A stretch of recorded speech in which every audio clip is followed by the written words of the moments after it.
Côte d'Ivoire, le Ghana, le Togo, autant de destinations que nous allons explorer dans ce nouveau numéro du journal de l'économie sur SICA.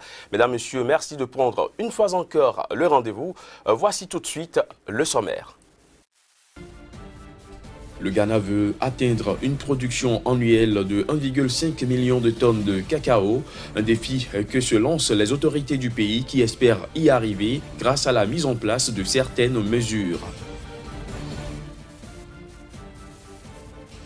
Une ligne de garantie de Trade Finance estimée à 50 millions de dollars a été signée à Abidjan par Proparco et Ecobank, une première dans le segment du financement du commerce pour cette branche de l'AFD en charge de l'appui du secteur privé. Et puis le PIB des pays du Conseil de l'Entente a progressé de 5,6% en 2016, une bonne performance enregistrée malgré la baisse des prix des matières premières qui a freiné l'élan économique de la sous-région. Voilà pour les titres, bienvenue à tous. Atteindre une production annuelle de 1,5 million de tonnes de cacao, c'est le défi que se lancent les autorités ghanéennes. Un défi que le Conseil du cacao espère relever grâce à la mise en place d'un certain nombre de mesures. Des mesures que devraient piloter les décideurs en charge de ce sous-secteur. Reportage. Produire 1,5 million de tonnes de cacao tous les ans, soit environ le double du volume de 882 175 tonnes enregistrées cette année. C'est l'ambition que nourrissent les autorités ghanéennes dans le cadre de la grande stratégie du pays de se positionner comme leader de l'industrie agroalimentaire en Afrique de l'Ouest. À juste titre, certaines dispositions et mesures ont été prises, telles que le paiement du prix du producteur rémunérateur.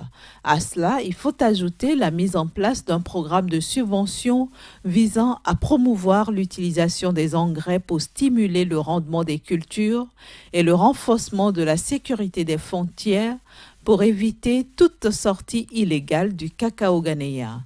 Autant de choses qui ont permis au pays d'afficher une production de 882 175 tonnes cette année, contre un rendement de 780 000 tonnes en 2016, ce qui représente quelque 30% des recettes d'exportation et 7% du PIB de ce pays, dont 44,7% de la population vit du secteur agricole.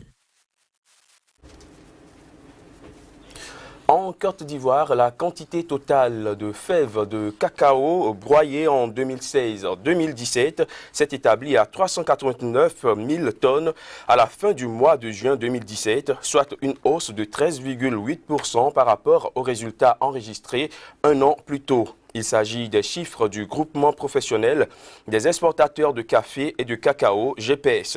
Il faut dire que le volume de cacao transformé a connu une progression soutenue en mai et en juin en atteignant respectivement 18 et 34%.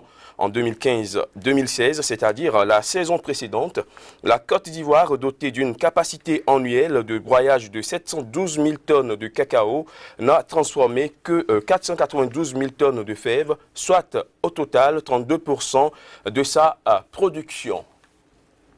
Restons en Côte d'Ivoire où Proparco a signé avec la banque panafricaine Ecobank un accord pour une ligne de garantie de Trade Finance d'un montant de 50 millions de dollars. Une première dans le segment du financement du commerce pour cette branche de l'Agence française de développement qui a pour objectif d'apporter son appui au secteur privé. Chris Paterne à Sémian.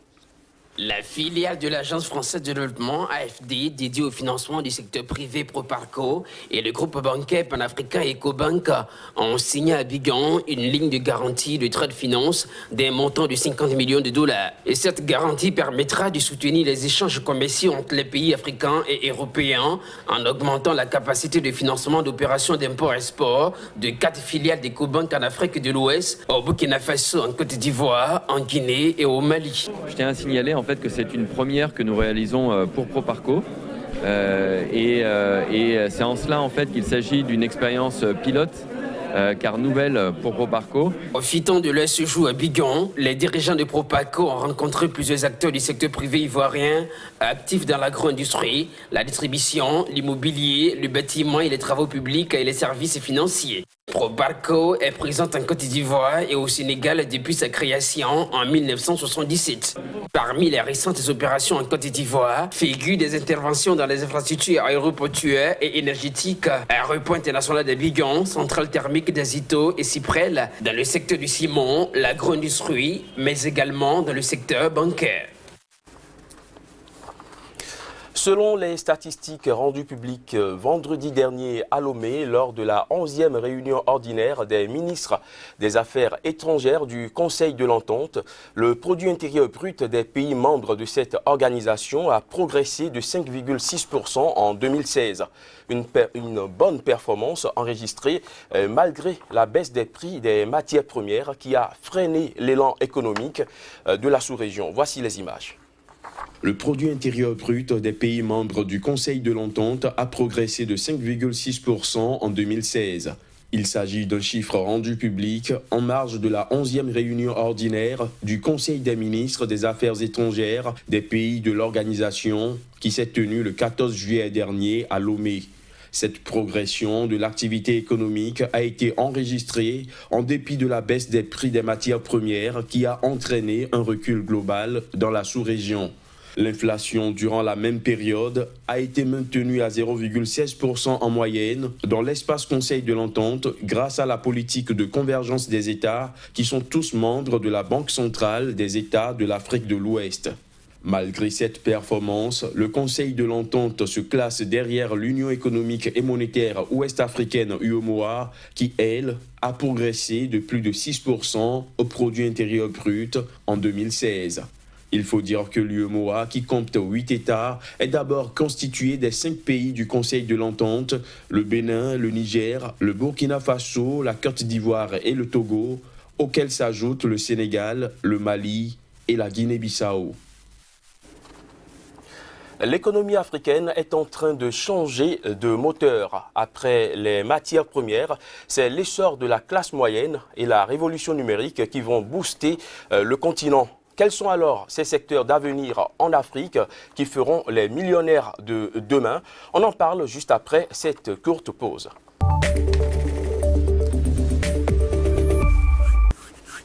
Casimir Pédior, merci d'être une fois encore sur ce plateau du journal de l'économie. Nous avons décidé de faire une série de focus sur au moins 10 secteurs d'avenir qui feront l'économie du continent africain. 10 secteurs prioritaires qui, après les années matières premières, seront incontournables dans les milieux économiques en Afrique.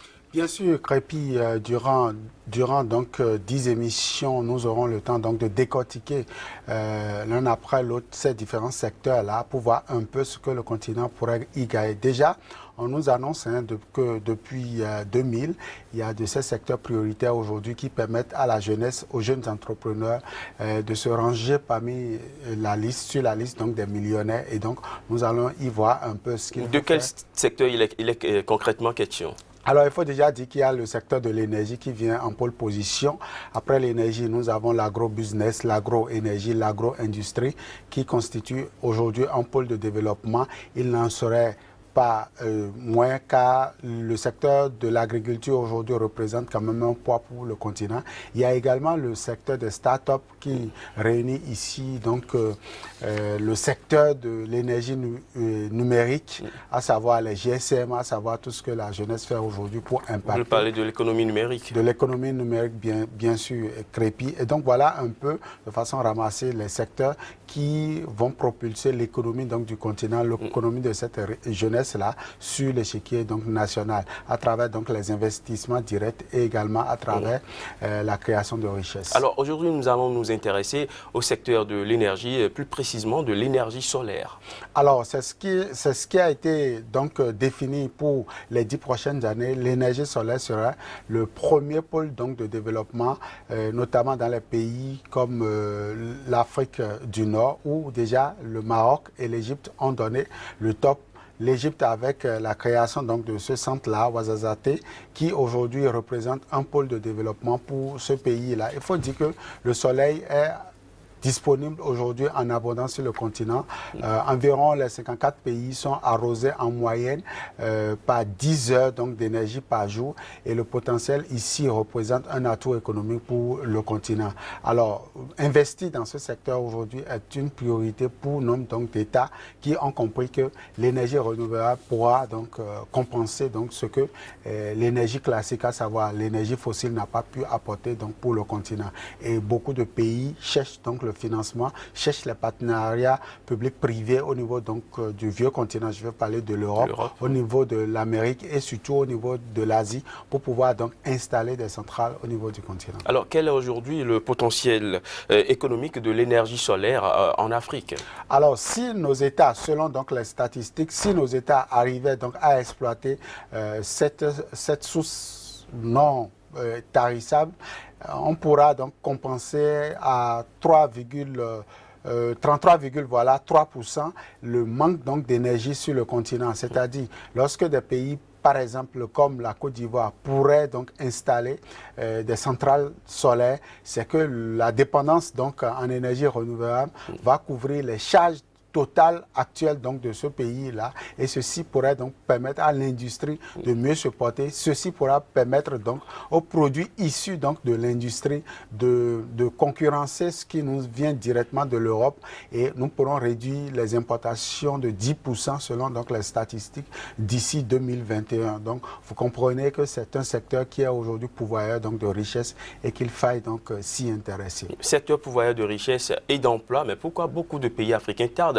à se doter de centrales solaires? Le coût de revient de l'énergie solaire n'est pas encore pour l'Afrique. Beaucoup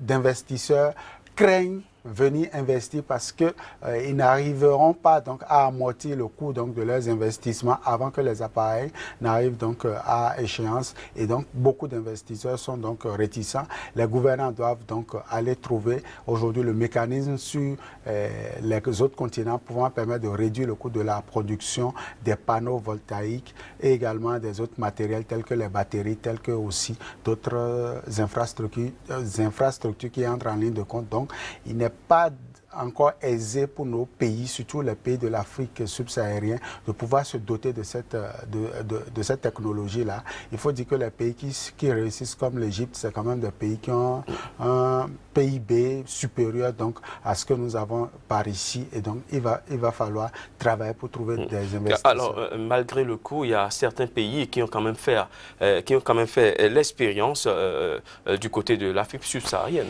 Oui, des pays comme le Kenya, des pays comme l'Éthiopie, l'Afrique du Sud aussi ont tenté la chose et donc ont l'expérience en la matière. Il va falloir que des pays comme la Côte d'Ivoire, le Sénégal, le Bénin, pourquoi pas, et même le Niger puissent aller à l'école de ces pays pour pouvoir multiplier leurs chances de voir un jour leur économie être dépendante de l'énergie solaire. Pourquoi pas pour relancer la question de l'industrialisation de notre continent. Alors, le défi aujourd'hui, c'est que chaque pays aille quand même à cette technologie sur le continent africain. Merci à vous, Casimir Pédior, d'être passé sur ce plateau avec toutes ces explications. Je rappelle que vous êtes journaliste et directeur de publication du quotidien béninois d'information économique Nouvelle Économie. On se retrouve demain pour d'autres informations, d'autres actualités. Toujours avec le même plaisir. Mesdames, Messieurs, ce sera tout pour ce journal de l'économie que j'ai pris du plaisir à vous présenter. Merci de l'avoir suivi et à très bientôt sur SICA.